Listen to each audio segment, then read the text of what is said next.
ल यहाँ खसाल्दिएँ है मैले ल गाइज है यहाँ खसी अब हाम्रो ल ल सुमन गाइज है बल्छी थाप्न स्टार्ट भयो एउटा है ल तान्दै जाऊ ल सुमन ल गाइज है झल्लारे बल्छी थापियो आजलाई यहीँ छोडिदिन्छ है ल ल भोलि रजामा पनि निकाल्नु पर्छ गाइज यहाँबाट है ल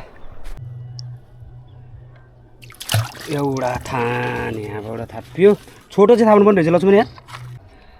दुईवटा थान अब हाम्रो यहाँबाट जान्छ यो कोलमा सिलको अक्कारमा ल फाल्दै ल खुट्टा हाल्दै ल दुईवटा थान भयो है ल गाइज दुईवटा थान गयो होइन यहाँ कोल छ 3टा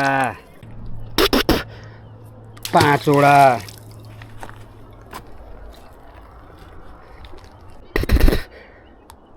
6वटा ल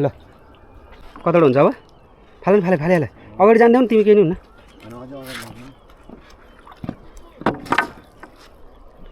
ल ए मलाई यसमा आशै लागेन यस्तै लगाइ चाहिँ आजको चाहिँ हाम्रो यो लास्ट थान भयो यो सिलको अक्करमा झ्याप्प लाएर भोलि एउटा त होइन हामीले 23वटा बल्छी 24वटा बल्छी थापिसक्यो अब यो लास्ट बल्छी है गाइज ल लगाइ चाहिँ यसमा चाहिँ बाम परेको जस्तो छ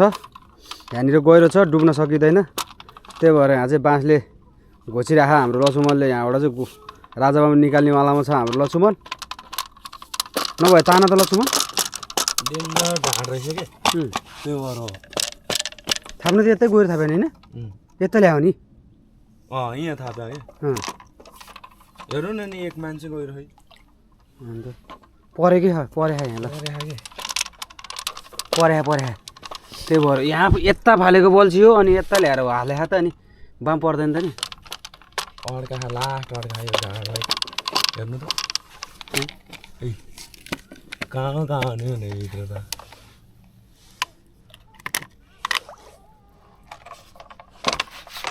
डोरी होइन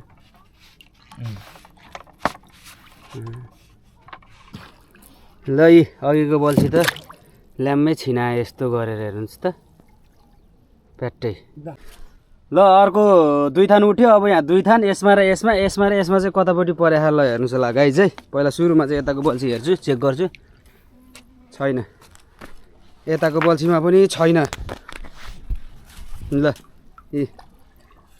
माछा मात्र मलाई त यहाँ कोलमा लगाइज आज चाहिँ हाम्रो लास्ट थान लास्ट झल्ला रे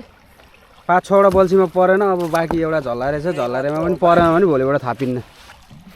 छ हेर त ल तान ल तान ओ ढुङ्गा सुधै